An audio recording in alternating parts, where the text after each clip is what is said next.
Hello viewers, मैं हूं सरताज sir और आप देख रहे हैं सरताज सर की क्लास। तो भाई साहब, आज है हमारी एडवांस इंग्लिश स्पीकिंग की क्लास का 41वां दिन और आज के दिन मैं आपको सिखाने वाला हूं होमोग्राफ्स। अब ये कोई ग्राफ व्राफ नहीं बनवाने वाला हूं, ध्यान से सुनो। अभी कुछ दिन पहले मैंने आपको होमोफोन्स सिखाए थे। होमोफोन्स मतलब अंग्रेजी के ऐसे शब्द जिनकी आवाज एक जैसी होती है लेकिन स्पेलिंग और मीनिंग अलग अलग होती है। लेकिन ये होमोग्राफ्स भैया उसके भी चाचा ताऊ निकले, उससे भी बड़े हैं। इसमें क्या होगा, इसमें स्पेलिंग भी सेम होगी, आवाज भी सेम होगी, लेकिन मीनिंग अलग अलग होगी। है ना मजेदार। अब 20 सिखाऊंगा आज मैं, 20 ऐसे कमाल के होमोग्राफ सीखने के लिए। इस वीडियो का अंत तक जरूर देखिएगा। आगे बढ़ने से पहले चैनल को सब्सक्राइब कर दीजिए, सब्सक्रिप्शन बटन के बराबर में एक बेल आइकन होगा, उसको दबा दीजिए ताकि रोजाना वीडियोस के नोटिफिकेशंस आपको बिल्कुल टाइम पर मिल जाए।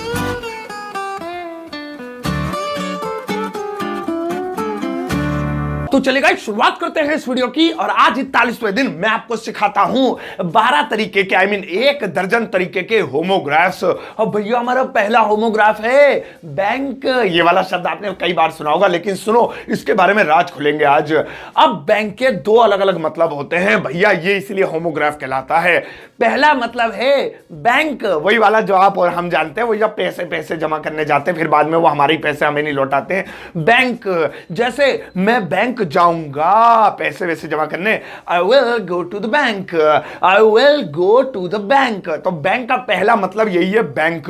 लेकिन बैंक का दूसरा मतलब होता है किनारा। फिर चाहे वो नदी का हो, फिर चाहे वो समुद्र का हो, फिर चाहे वो नाले पाले का हो, किसी का किनारा जो होता है ना, उसे भी बैंक कहते हैं। एक सेंटेंस बनाते हैं, जैसे वह नदी के किनारे सो रहा था। अबे यही जगह मिली थी सोने से भैया, खटिया डाल के छाछ पी के नदी के किनारे गांव पाव में सो जाओ, आय कतई जहर मजा आ जाता है। वह नदी के किनारे सो रहा था। He was sleeping at the bank of river. He was sleeping at the bank of river. तो यहां बैंक ऑफ रिवर का मतलब ये नहीं वो बैंक ऑफ बड़ौदा के बराबर वाली होगी बैंक ऑफ रिवर। अरे बैंक ऑफ रिवर मतलब नदी का किनारा। तो ध्यान रखना। अब अरे स्टेट बैंक ऑफ इंडिया मतलब स्टेट बैंक का किनारा। क्या इंग्लिश है यार ये। चलो ठीक है, आओ अब नेक्स्ट वाला होमोग्राफ देखो। और भैया नेक्स्ट वाला है टाई। वैसे इसे टाई टाई बोलते हैं, जरा अंग्रेज होते तो टाई। मैं देसी हूं, सभी देसी लोग इसे टाई बोलते हैं, क्या करें। अब भैया जो टाई है ये भी होमोग्राफ है और इसके भी दो मतलब होते हैं। सुनो, पहला तो वही है जो तुम सोच रहे हो, गले में लाल टाई, घर में एक चारपाई। वो सलमान खान की कौन सी फिल्म है वो, तो वही पहनने वाली टाई वही होता है पहला मतलब। तो ये इसमें सेंटेंस ले लेते हैं, जैसे मैं टाई पहनूंगा।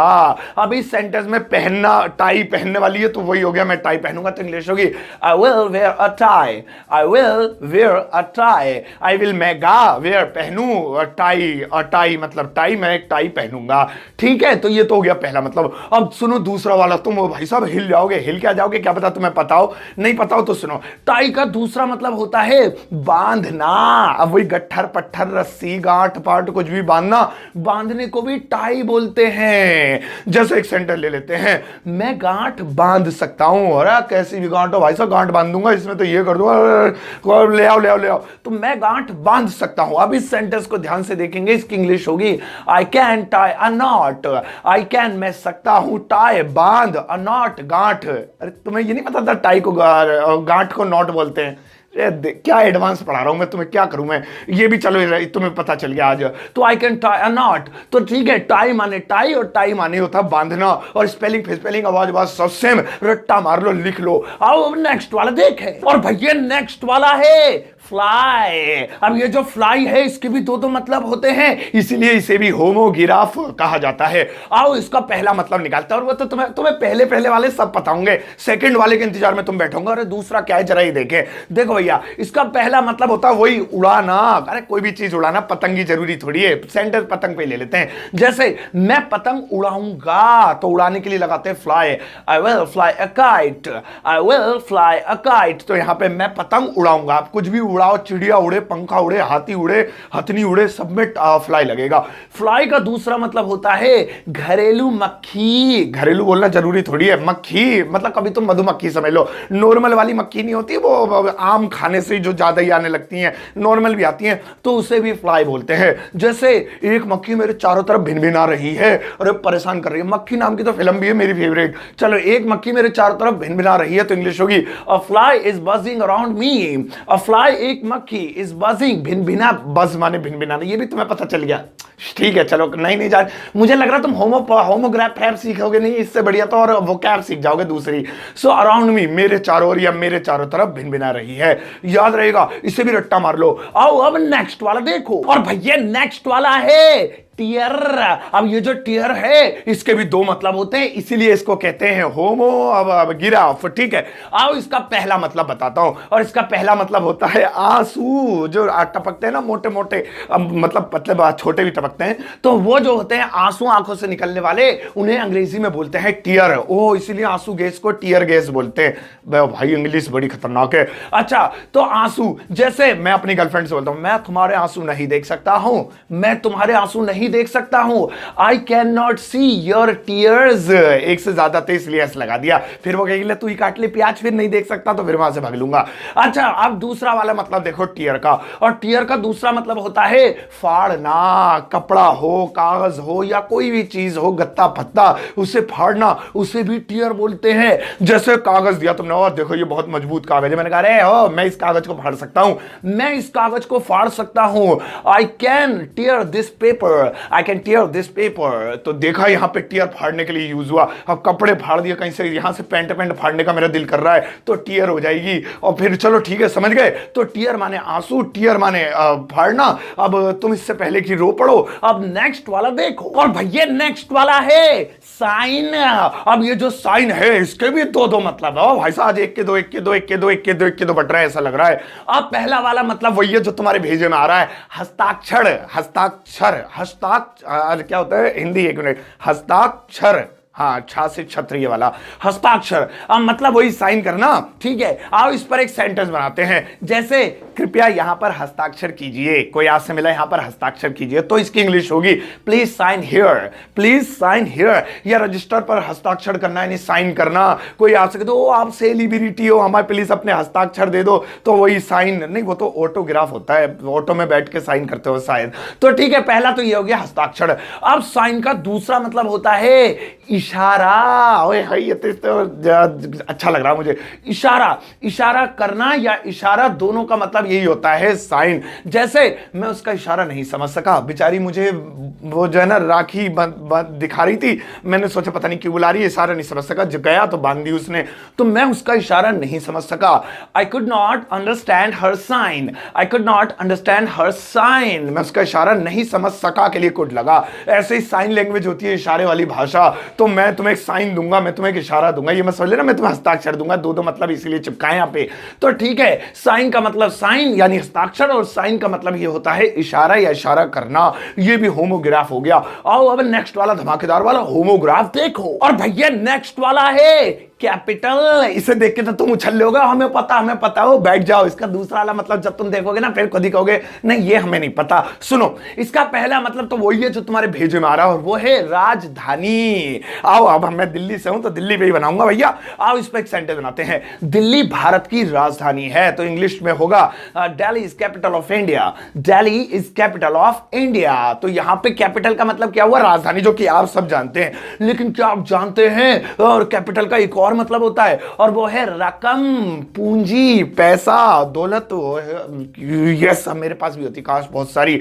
तो ठीक है, रकम, जैसे मैं कहूं मेरे अकाउंट में बहुत मोटी रकम है, मेरे अकाउंट में बहुत मोटी रकम है, तो इंग्लिश होगी there is a big capital in my account, there is a big capital, बहुत मोटी रकम, बिग कैपिटल, कैपिटल माने रकम या पूंजी, इन माय अकाउंट, मेरे अकाउंट में। तो कोई कहे ना मेरे पास अच्छा कैपिटल है, बहुत अच्छा कैपिटल इकट्ठा हो गया, तो तुम ये मत कहना है अरे राजधानी खरीद ली क्या तूने, मतलब क्या कह रहा है तू। तो वहां समझ जाना कैपिटल का मतलब रकम की बात हो रही है। कंपनी में हमेशा जो टैली वैली करते हैं ना, वो कैपिटल ही लिखते हैं, पूंजी को, रकम को, बचे हुए पैसों को। ठीक है, तुम भी याद कर लो, आपका भी तुम राजधानी समझते फिर वो लड़ाई फड़ाई हो जाएगी तुम्हारी। आओ अब नेक्स्ट वाला देखो, और भैया नेक्स्ट वाला है मिनट। अब इसे देख के भी तुम उछले हो गए, हमें पता भी, शांत हो जा, दूसरा वाला जब बताऊंगा तो उठा नहीं जाएगा। सुनो, मिनट, मिनट का मतलब हिंदी में पहला होता है मिनट, वही घड़ी वाला minute, 1 minute, 2 minute, 3 minute, 4 minute, वही वाला होता है। और इस पर पहले एक सेंटेंस बनाते हैं, मैं 2 मिनट बाद आऊंगा, तो इंग्लिश होगी I will come after 2 minutes. Minutes इसलिए करना पड़ा, एक से ज्यादा हो गया ऐसा लगाना पड़ा, I will come after 2 minutes. लेकिन भैया मिनट का दूसरा वाला यूज जब देखोगे तो तब भरोसा होगा, ये तो बहुत ही खतरनाक वाला होमोग्राफ है। और इसका दूसरा मतलब होता है ब्यौरा, यानी कि जो लिखा होता है, पूरा ब्यौरा होता है, अच्छे से पूरी जानकारी जिसमें होती है, उसे भी मिनट कहते हैं। जैसे मैं पूरे दिन का ब्यौरा लिख रहा हूं, भाई पूरे दिन क्या हुआ यहाँ कंपनी में, क्या चीज नहीं हुई, क्या हुई, पूरे दिन का ब्यौरा लिख रहा हूं, शाम को बॉस को दिखाऊंगा। सो इंग्लिश होगी I am writing a minute of whole day, I am writing a minute of whole day. अब तुमसे कोई कह दे ओए राइट अ मिनट, तो तुम कहोगे क्या 1 मिनट बाद लिखूं? अबे राइट अ मिनट क्या 5, अबे क्या बोल रहा है, कितने मिनट बाद लिखो, लिखना क्या है? अबे मिनट मतलब ब्यौरा लिखो, इसका मतलब ये है। ठीक है भाई साहब, ये तो तुम फटाफट गूगल पे जाओगे, सरताज सर सही कह रहे हैं क्या, ये टाइप मत करना, डाटा टाइप कर लेना, ब्यौरा आ जाएगा अपने आप ही। ठीक है, मिनट के 2 मतलब ये भी पता चल गया। अब नेक्स्ट वाला देखें, और भैया नेक्स्ट वाला है नॉवल। अब नॉवल से भी आपको पता होगा, दिमाग में आ रहा होगा, हाँ ये वही है ना, वो जो होती किताब सी मोटी सी नॉवल, उसे कहते हैं। आप सही हो, लेकिन इसका दूसरा मतलब भी जरा सीख के जाना, तभी तो आपके होमोग्राफ कंप्लीट होंगे। भैया नॉवल का पहला मतलब तो यही है, नॉवल, और हिंदी में कहते हैं उपन्यास, लंबी कहानी, लंबी स्टोरी जो होती है उसे नॉवल कहते हैं। जैसे एक सेंटेंस ले लेते हैं, मैं चेतन भगत का उपन्यास पढ़ रहा हूं। चेतन भगत एक राइटर है, और फुल गर्लफ्रेंड, सॉरी क्या है वो, क्वार्टर गर्लफ्रेंड, सॉरी क्या है यार, 2% गर्लफ्रेंड, ऐसी कुछ उनकी कोई किताब है। कमेंट बॉक्स में लिख देना कौन सी किताब, मेरे को याद नहीं आ रही नॉवल कौन सी है वो। सो मैं चेतन भगत का उपन्यास पढ़ रहा हूं, इंग्लिश होगी I am writing a novel of Chetan Bhagat. Writing कहां से हो गया, अब मेरी इंग्लिश खराब कर दी तुम लोगों ने। I am reading a novel of Chetan Bhagat. ठीक है, I am reading a novel, मैं एक नॉवल पढ़ रहा हूं ऑफ चेतन भगत। अब नॉवल का दूसरा मतलब देखो, और नॉवल का दूसरा मतलब होता है नया, यानी न्यू। कितने वर्ड बनाओगे अंग्रेज, या न्यू ही काफी था, नॉवल भी कर दिया, तो न्यू ये भी नॉवल होता है। जैसे मैं कहूं मेरे पास एक नया आइडिया है, ओ भाई साहब बिल्कुल नया आइडिया, मेरे पास एक फ्रेश आइडिया, नया आइडिया है। सो इंग्लिश होगी I have a novel idea, I have a novel idea. तो ये कोई तुमसे कह देना I have a novel idea, तो ये मत सुनो तेरे पर नॉवल लिखने का आइडिया आ रहा है क्या, नॉवल लिखेगा तू? अबे नॉवल आइडिया मतलब नया नया आइडिया। ठीक है, याद रखना, नॉवल मतलब उपन्यास, नॉवल मतलब आइडिया। और फिर मैं यहां से निकल रहा हूं, अब तुम प्लीज, मुझे भी नॉवल आइडिया आ रहा है, लाइक कर दो, इतनी देर हो गई, देखना सांस फूल रही है। मैं अगली क्लिप में जा रहा हूं, तुम इतने लाइक बटन दबा देना, मुझे कुछ नहीं पता, दब जाना चाहिए वो। अब नेक्स्ट वाला देखो, और भैया नेक्स्ट वाला है फॉल। अब ये जो फॉल है, ये आपके दिमाग में जो चल रहा है, ये भी वही वाला है, रिलैक्स हो जाओ, मैं इसके और भी मतलब बताऊंगा आपको, दूसरा भी। अब फॉल, इसका पहला मतलब होता है गिरना, यानी कहीं से भी गिरना। और इसकी तीनों फॉर्म्स तो तुम्हें पता ही होगी, फॉल, फेल, फॉलन। आओ इस पर एक सेंटेंस बनाते हैं, जैसे वह छत से गिर सकता है, तो इंग्लिश होगी he may fall from the roof, he may fall from the roof.